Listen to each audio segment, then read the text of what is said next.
गुजरात में लगातार बढ़ते तापमान के बीच बड़ोदरा स्थित सयाजी बाग प्राणी संग्रहालय में पशुओं की सुरक्षा और देखभाल को लेकर विशेष कदम उठाए जा रहे हैं। तेज गर्मी से जानवरों को डिहाइड्रेशन, थकान और तनाव से बचने के लिए वडोदरा के सयाजी बाग प्राणी संग्रहालय प्रबंधन द्वारा व्यापक इंतजाम किए गए हैं।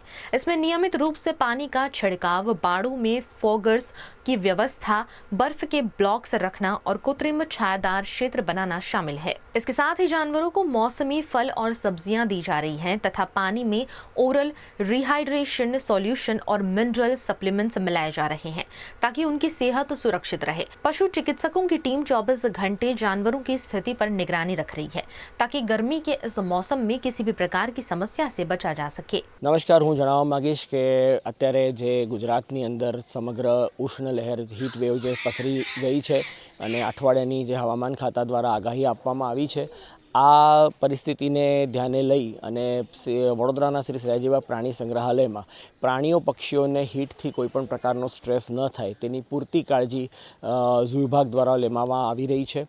આ તકેદારીના ભાગરૂપે સૌપ્રથમ ઝૂમાં જે છે મૂળ જરૂરિયાત પાણીની હોય, સવાર સાંજ 2 ટાઈમ પાણીનો છંટકાવ કરવામાં આવે છે। પિંજરાઓનામાં અને પિંજરાઓના આસપાસના વિસ્તારમાં, વાડાઓમાં તમામ જગ્યાએ પાણીનો છંટકાવ કરવામાં આવે છે, જેથી ફક્ત પ્રાણીઓને જ નહીં પરંતુ ઝૂ જોવા આવતા સહેલાણીઓને પણ ઠંડક મળી રહે। જે પ્રાણીઓના મોટા વાડાઓ છે એની અંદર અમે સ્પ્રિંકલર્સ ગોઠવી દઈએ છીએ। એવિયરી સિસ્ટમ, એવિયરી જે છે વોકિન એવિયરીની અંદર અમારે ઓલરેડી ફોગર મિસ્ટર સિસ્ટમ છે ચાલુ હોય છે। સવારે એને ચાલુ કરી દેવાનું છે, સાંજ સુધી એ ટાઈમર સાથેની ફોગર સિસ્ટમ ચાલુ હોય છે અને ફોગર સિસ્ટમથી પક્ષીઓને ઠંડક મળી રહે છે। તે ઉપરાંત પ્રાણીઓમાં બરફના ટુકડા આપવામાં આવે છે, જેને આખો દિવસ તેના સાથે રમી કરી અને તેને ઠંડક મેળવે છે।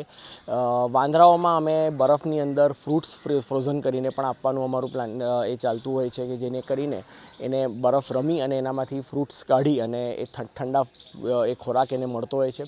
તમામ પ્રાણી પક્ષીઓના પાણીની અંદર વેટનરી સપ્લિમેન્ટ, આપણા જે માણસમાં જે ગ્લુકોન ડી કે ORS જેવા સપ્લિમેન્ટ્સ જેવા વેટનરી સપ્લિમેન્ટ્સ આવે છે, ઓગાળીને રાખી દેવામાં આવે છે, જેથી તે પાણી પીવાથી પણ તે કોઈ પ્રકારે પ્રાણી પક્ષીઓને ડિહાઇડ્રેશન ન થાય, સમગ્ર રીતે હાઇડ્રેટેડ રહે। વાઘ જેવા પ્રાણીઓને એના પિંજરાઓમાં હોજ ભરેલા હોય છે, વાઘ છે, હિપ્પો છે, અને તેઓને પાઇપ વડેથી નવડાવવા પણ દેવામાં આવે છે। સમયાંતરે તેમના પર પાણીનો છંટકાવ કરી તેમને ઠંડા રાખવાનો પૂરતો કામગીરી ચલાવવામાં આવે છે।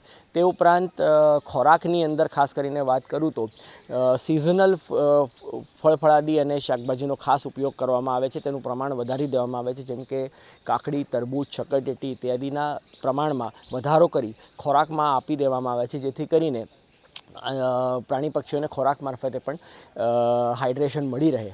આવા સમગ્ર તકેદારીના પગલાંના ભાગરૂપે તથા પિંજરાઓની ઉપર સૂકા ત્રાલસા મૂકવામાં આવે છે અને તેવા ત્રાલસાઓને પણ સમયાંતરે પલાળી દેવામાં આવે છે, જેથી કરીને પિંજરાઓની અંદર ઠંડક બની રહે છે।